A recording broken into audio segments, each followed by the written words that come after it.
बुलढाणा जिल्ह्यातील जिल्हा परिषद कार्यालयासमोर राष्ट्रीय आरोग्य अभियानातील कंत्राटी कर्मचाऱ्यांनी नियमित सेवेत समावेश करण्याच्या मागणीसाठी एक दिवसीय लाक्षणिक आंदोलन केले।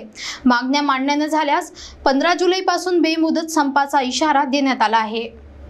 बुलढाण्यात आज जिल्हा परिषद कार्यालयासमोर राष्ट्रीय आरोग्य अभियानाअंतर्गत कार्यरत कंत्राटी अधिकारी व कर्मचाऱ्यांनी आपले हक्क मागण्यासाठी लाक्षणिक एक दिवसीय आंदोलन केले आहे। हे कर्मचारी गेल्या अनेक वर्षांपासून शासनाच्या आरोग्य यंत्रणेत कार्यरत आहेत। 14 मार्च 2024 रोजी सरकारने निर्णय घेतला होता की जे कर्मचारी 10 वर्ष किंवा त्यापेक्षा जास्त काळ कंत्राटी स्वरूपात सेवा देत आहेत त्यांना शासनाच्या नियमित सेवेत सामावून घेण्यात यावे।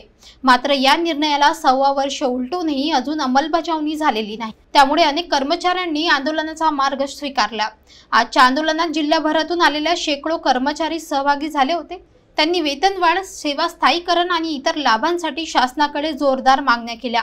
राष्ट्रीय आरोग्य अभियान एकत्रीकरण समितीच्या नेतृत्वात झालेल्या या आंदोलन केवळ बुलढाण्यातच नव्हे तर राज्यभरात संतप्त भावना व्यक्त करणारे ठरले। आंदोलनकर्त्यांनी सरकारला इशारा दिला की येत्या 14 जुलैपर्यंत जर निर्णय झाला नाही तर 15 जुलैपासून संपूर्ण महाराष्ट्रभर बेमुदत संप पुकारण्यात येईल।